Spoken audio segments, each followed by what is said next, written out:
Cette troisième vidéo constitue le cœur du cours sur les intégrales généralisées et nous allons nous intéresser à la nature des intégrales impropres pour des fonctions positives.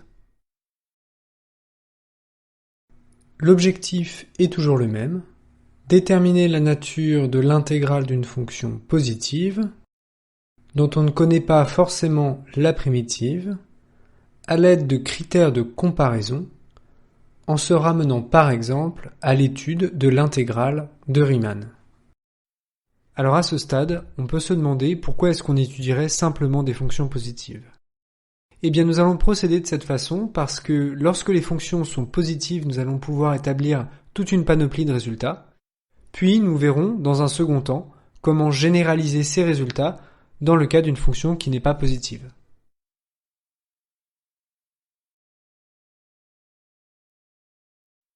Alors je commence simplement avec une première petite remarque. Dans ce cours, on va s'intéresser aux intégrales généralisées pour des fonctions continues sur des intervalles de la forme AB, fermés en A et ouverts en B.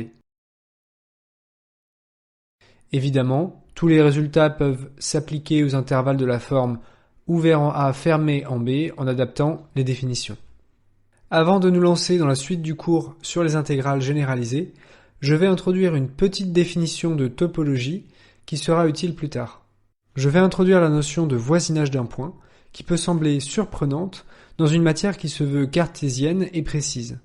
Nous allons voir que cette notion qui peut sembler vague de prime abord évoque un concept très précis. Prenons x0 un réel. On appelle alors voisinage de x0 tout sous-ensemble V de R qui contient un intervalle ouvert de R contenant x0. Pour comprendre cette notion, faisons un schéma. Je trace l'axe des réels et je place x0. Ensuite, on doit trouver un intervalle ouvert de R qui contient x0. C'est ce que je trace en vert. Maintenant, si je trace un nouveau sous-ensemble de R qui contient l'intervalle dessiné en vert, eh bien cet intervalle sera un voisinage du point x0. Par exemple, le sous-ensemble que je trace en rouge est bien un voisinage de x0 car il contient un ouvert de R qui contient lui-même x0. Au vu de cette définition, on comprend qu'un voisinage est tout simplement un ensemble de R, qu'il n'est pas unique, et qu'il peut être fermé, ouvert, voire ni l'un ni l'autre s'il est par exemple fermé sur une borne et ouvert sur l'autre. Alors à quoi peut bien servir une telle définition dans la pratique ? En général, on va utiliser la notion de voisinage lorsqu'on veut dire qu'une propriété est vraie sur un intervalle ouvert situé autour d'un point. En effet, si on dit qu'une propriété P est vraie sur un voisinage V de x0, ça veut dire que cette propriété est vraie notamment sur tout l'intervalle V qui est tracé en rouge ici sur ce schéma, et elle est donc vraie sur un intervalle ouvert tracé en vert qui contient x0. Finalement, l'essentiel c'est de retenir la chose suivante. Si une propriété P est vraie au voisinage de x0, cela veut dire qu'il existe un intervalle ouvert contenant x0 sur lequel la propriété est vraie. On peut aussi étendre cette définition en parlant de voisinage de plus l'infini. On appelle voisinage de plus l'infini ou moins l'infini tout sous-ensemble de R qui contient un intervalle ouvert de R ayant pour borne supérieure plus l'infini ou moins l'infini. Par exemple, l'intervalle V fermé en 0 plus l'infini contient l'intervalle ouvert en 1 plus l'infini, c'est donc un voisinage de plus l'infini. Nous allons maintenant étudier un premier résultat qui sera utile pour démontrer toutes les propriétés de ce cours. En général, cette propriété n'est pas utilisée de façon pratique en exercice, mais toutes les propriétés du cours s'appuient sur celle-ci. Soit f, une fonction de AB dans R, continue et positive sur cet intervalle, ou moins l'infini est strictement inférieur à A, qui est lui-même strictement inférieur à B, qui est inférieur ou égal à plus l'infini. Ce qu'on veut dire ici, c'est que B est en fait une borne impropre. Ensuite, pour tout x appartenant à l'intervalle, on va poser phi de x, l'intégrale entre A et x de f de t dt. On a alors le résultat suivant. Premièrement, l'intégrale de A à B de f de t converge si et seulement si phi est majoré. Deuxièmement, l'intégrale de a à b de f de t diverge si et seulement si la limite quand x tend vers b de phi de x est égale à plus l'infini. Attention, n'oubliez pas que ce résultat est valable uniquement dans le cas où f est positive. Je vous propose maintenant de démontrer cette proposition pour mieux la comprendre. Néanmoins, sachez que cette démonstration reste hors programme. Nous avons 2 points à montrer et pour chacun de ces points, nous avons une équivalence à prouver. Nous allons raisonner par double implication à chaque fois. Pour le premier point, on va supposer que phi est majoré et on va essayer de montrer que cela implique que l'intégrale de a à b de f de t converge. Tout d'abord, phi est dérivable et pour tout x appartenant a à b, phi' de x est égal à f de x qui était donnée positive dans l'énoncé. Alors on peut se demander pourquoi est-ce que phi est dérivable, et en fait c'est un peu le serpent qui se mord la queue. En effet, avec le théorème fondamental de l'analyse, phi de x peut être défini comme étant grand f de x moins grand f de a, où grand f est une primitive de petit f. Et puis en fait, une primitive d'une fonction petit f est une fonction qui doit être dérivable, telle que sa dérivée donne petit f.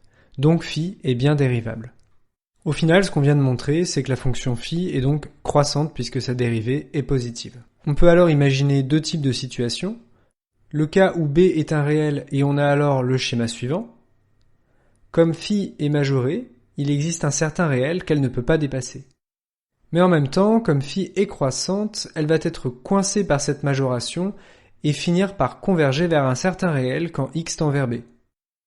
Dans le cas où b est égal à plus l'infini, c'est la même chose, simplement on a le schéma suivant.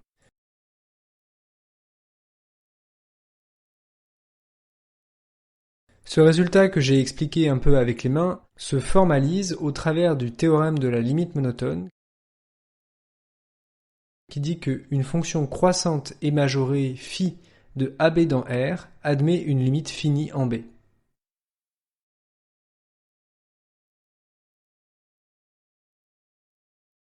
Finalement, il existe un certain réel L appartenant à R, tel que limite quand x tend vers B de phi de x est égal à L, et si on utilise la définition de phi, cela veut dire que la limite quand x tend vers b de l'intégrale entre a et x de f de t dt est égale à L, et cela veut dire tout simplement que l'intégrale entre a et b de f de t converge.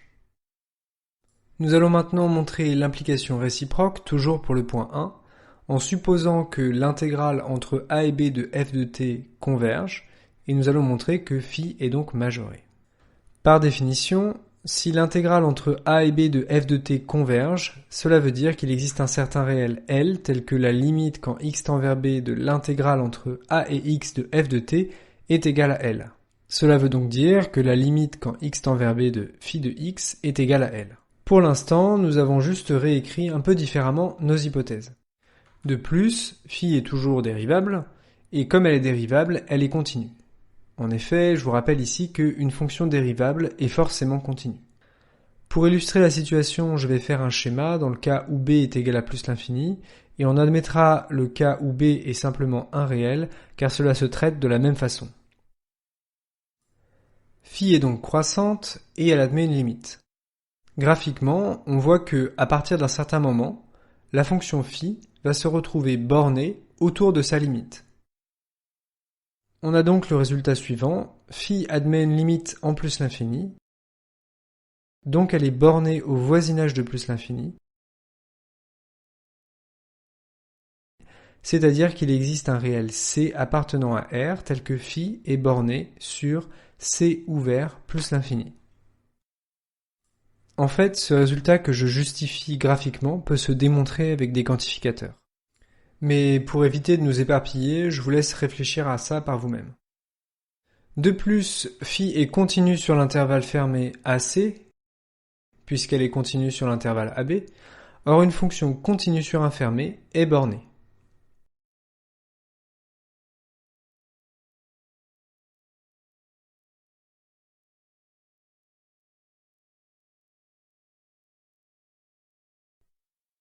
Ainsi, phi est bornée sur l'intervalle fermé AC et sur l'intervalle ouvert C plus l'infini, donc elle est bornée sur l'intervalle fermé en A ouvert en plus l'infini.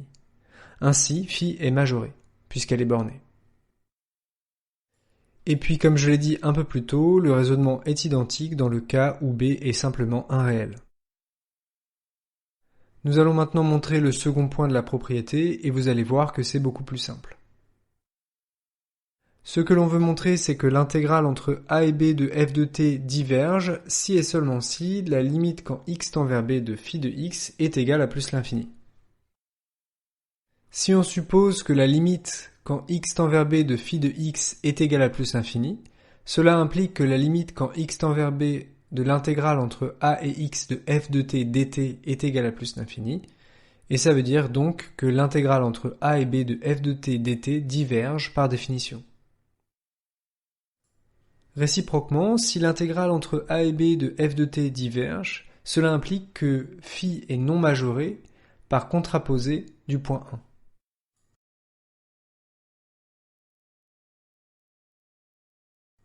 Ainsi, phi est donc croissante et non majorée.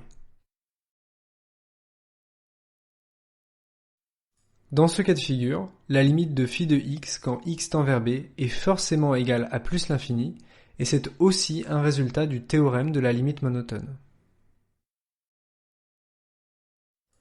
Nous allons maintenant voir une propriété qui sera régulièrement utilisée en exercice.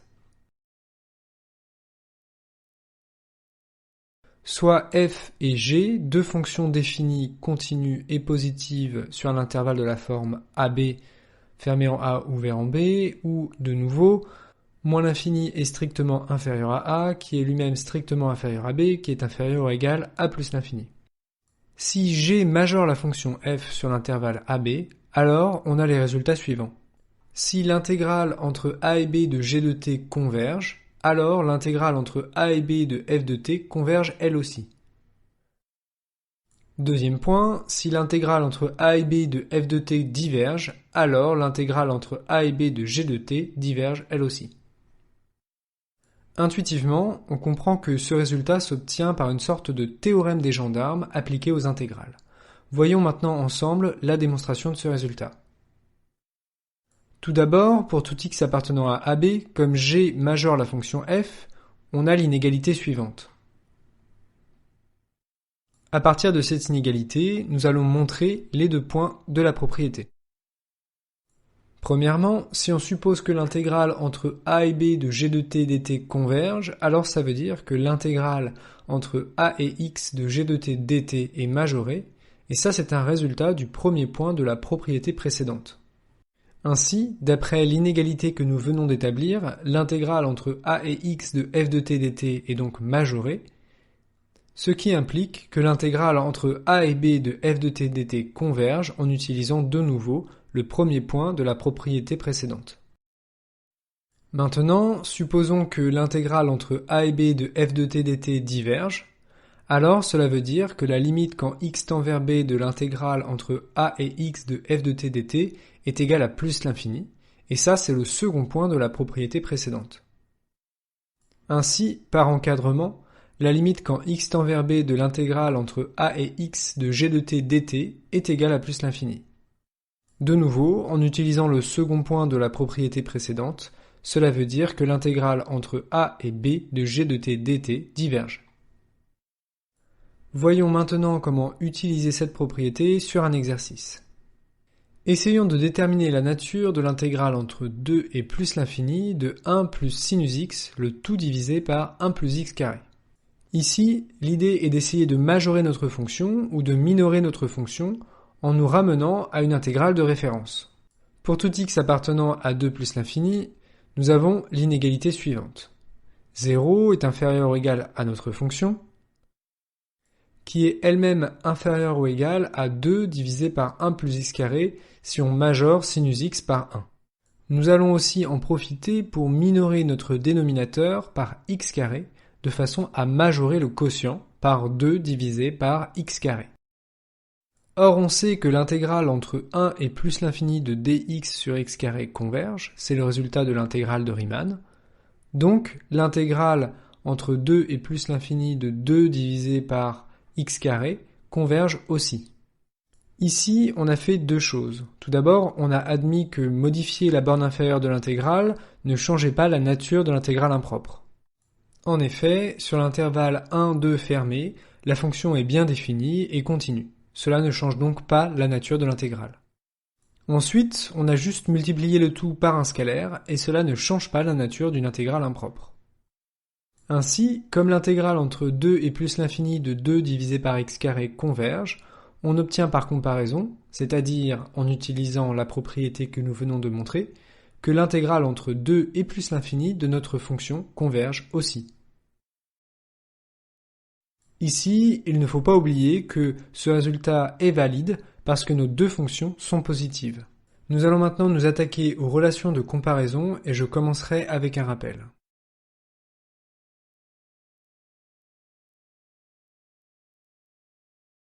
Si je prends f et g, deux fonctions réelles définies sur un sous-ensemble I de R, et x0, un réel qui peut être aussi plus ou moins l'infini. Alors on dit que f est dominé par ou négligeable devant ou équivalente à g au voisinage de x0, s'il existe un voisinage v de x0 et une fonction epsilon définie sur v, telle que premièrement, epsilon est borné, ou limite quand x tend vers x0 de epsilon de x est égal à 0, ou limite quand x tend vers x0 de epsilon de x est égal à 1. Deuxièmement, pour tout x appartenant à notre sous-ensemble I et au voisinage v, f de x peut s'écrire epsilon de x fois g de x. On note alors f est égal à un grand taux de g au voisinage de x0, où f est égal à un petit taux de g au voisinage de x0, ou encore f est équivalente à g au voisinage de x0. Même s'il s'agit d'un rappel, ces définitions énoncées de cette façon peuvent vous sembler difficiles à appréhender, voire même nouvelles. Il est probable que les relations de domination, de négligeabilité ou d'équivalence vous ont été présentées jusqu'à présent d'une façon un peu différente dans le cas particulier où g ne s'annulait pas au voisinage de x0. Néanmoins, c'est de cette façon que l'on peut définir rigoureusement ces notions dans le cas général. Voyons maintenant ce qu'il se passe dans le cas où g ne s'annule pas au voisinage de x0. Tout d'abord, si f est dominé par g au voisinage de x0, cela veut dire que le quotient f sur g est borné au voisinage de x0. Au passage, on peut se permettre d'écrire le quotient f divisé par g, justement parce que g ne s'annule pas au voisinage de x0. Alors pourquoi ? Tout d'abord, si f est dominé par g au voisinage de x0, cela veut dire que f s'écrit epsilon g au voisinage de x0, et donc cela veut dire que f sur g est égal à epsilon. Or, comme epsilon est borné au voisinage de x0, cela veut dire que le quotient f sur g est borné. Réciproquement, si f sur g est borné au voisinage de x0, cela veut dire que f peut s'écrire f sur g fois g, on a juste multiplié par 1, et donc cela veut dire que f peut s'écrire epsilon fois g en prenant epsilon est égal à f sur g. Évidemment, si epsilon est égal à f sur g, cela veut dire que epsilon est borné et que donc f est dominé par g au voisinage de x0. En raisonnant de la même façon pour la notion de négligeabilité et d'équivalence, on a les deux résultats suivants. Dire que f est négligeable devant g au voisinage de x0 est équivalent à dire que la limite quand x tend vers x0 de f de x sur g de x est égale à 0. De même, dire que f est équivalente à g au voisinage de x0 est équivalent à dire que la limite quand x tend vers x0 de f de x sur g de x est égale à 1. Voir ces trois définitions au travers d'un quotient dans le cas où g ne s'annule pas au voisinage de x0 nous permet de comprendre le sens physique de ces trois notions. Si f est dominé par g au voisinage de x0, cela veut dire que f ne peut pas exploser au regard des valeurs prises par g puisque le quotient doit être borné. Si f est négligeable devant g au voisinage de x0, cela veut dire que f se fait écraser par la fonction g quand x tend vers x0 puisque le quotient doit tendre vers 0. Et enfin, si f est équivalente à g au voisinage de x0, cela veut dire que la fonction f et la fonction g se rapprochent et se comportent de la même façon lorsque x tend vers x0, puisque le quotient doit tendre vers 1. Voyons maintenant la propriété la plus importante du cours sur les intégrales généralisées. Il s'agit de la propriété qui va nous permettre d'établir des comparaisons entre différentes intégrales impropres. Prenons f et g, deux fonctions définies, continues et positives sur un intervalle AB où B est une borne impropre.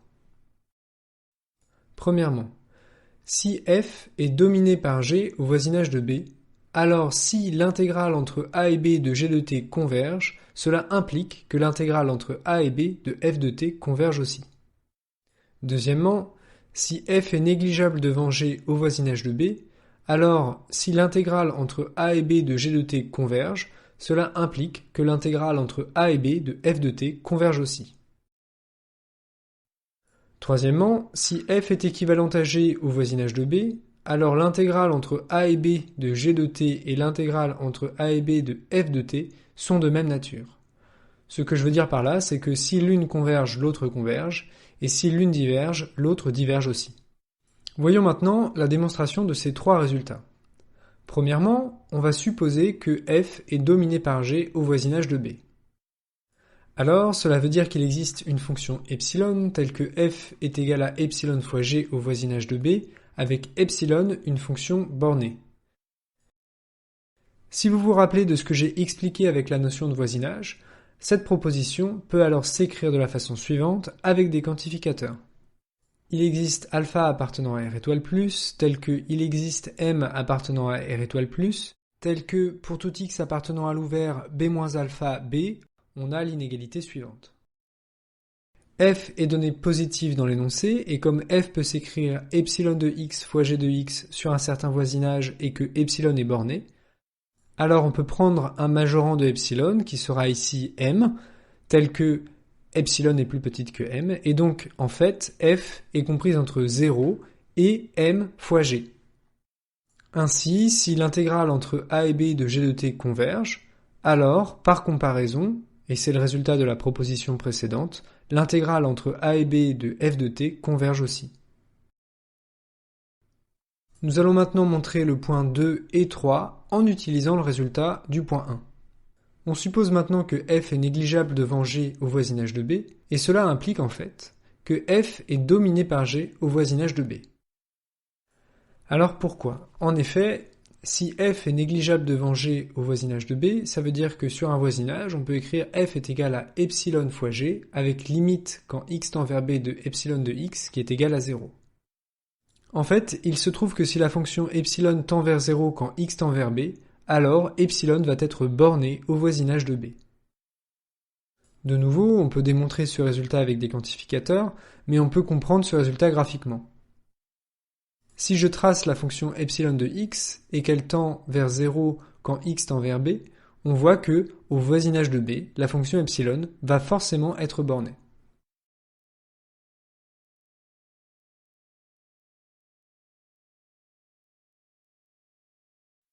Et donc du coup, si epsilon est borné au voisinage de b, ça veut dire que f est dominé par g. Comme f est dominé par g au voisinage de b, eh bien, d'après le point 1, si l'intégrale entre a et b de g de t converge, alors cela implique que l'intégrale entre a et b de f de t dt converge. Maintenant, supposons que f est équivalente à g au voisinage de b. Pour les mêmes raisons, si f est équivalente à g au voisinage de b, cela implique que f est dominé par g au voisinage de b. En effet, si f est équivalente à g en b, cela veut dire que f peut s'écrire epsilon fois g au voisinage de b avec limite de epsilon de x quand x tend vers b qui est égal à 1. De nouveau, si epsilon tend vers une limite finie en b, alors epsilon va être borné au voisinage de b. Donc f va être dominé par g au voisinage de b. Nous avons aussi besoin d'établir un autre résultat. Si f est équivalente à g au voisinage de b, cela implique que g est équivalente à f au voisinage de b. On dit que la relation d'équivalence est symétrique. Alors pourquoi ? En effet, si f est équivalente à g en b, cela veut dire que f peut s'écrire epsilon fois g au voisinage de b avec limite de epsilon de x quand x tend vers b, qui est égale à 1. Petite astuce ici, si epsilon tend vers 1 quand x tend vers b, cela veut dire que epsilon ne s'annule pas au voisinage de b.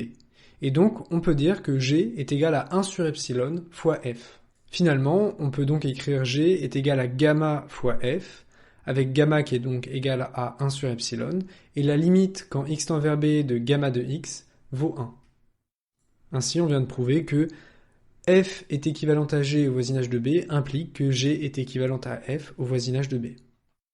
Si on résume un peu tous ces différents résultats, on a donc f est équivalente à g en b implique f est dominé par g en b, et d'autre part, f est équivalente à g en b implique g est équivalente à f en b, qui implique aussi que g est donc dominé par f en b. Maintenant, on peut appliquer le point 1 que nous avons démontré plus tôt. Si l'intégrale entre a et b de g de t converge, alors par comparaison, et d'après le point 1 et le résultat petit a, l'intégrale entre a et b de f de t converge aussi. De même, si l'intégrale entre a et b de f de t converge, alors par comparaison, en utilisant le point 1 et le résultat petit b, l'intégrale entre a et b de g de t converge.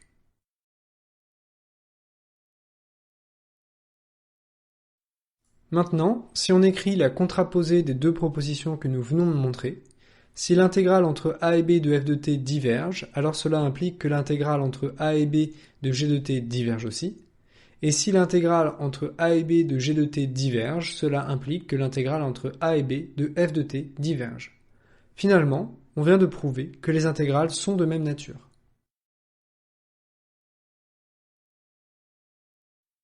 Voyons maintenant comment appliquer ce résultat sur un exemple. Étudions la nature de l'intégrale entre 1 et plus l'infini de t carré divisé par 1 plus t puissance 3. En plus l'infini, t carré divisé par 1 plus t puissance 3 est équivalent à t carré sur t puissance 3, ce qui est équivalent à 1 sur t. De plus, la fonction qui a t associe t carré sur 1 plus t puissance 3 est bien continue et positive sur 1 plus l'infini. Idem pour la fonction 1 sur t. Or, d'après Riemann, l'intégrale entre 1 et plus l'infini de 1 sur t diverge. Donc, l'intégrale entre 1 et plus l'infini de t carré divisé par 1 plus t puissance 3 dt diverge par comparaison. En effet, les intégrales sont de même nature. Attention cependant à une erreur très classique. Pour dire que les intégrales sont de même nature, les étudiants sont en général tentés de dire que l'intégrale entre 1 et plus l'infini de dt sur t est équivalente à l'intégrale entre 1 et plus l'infini de t carré sur 1 plus t3. Ce genre d'écriture n'a pas de sens, en effet les deux intégrales sont des réels, ce ne sont pas des fonctions.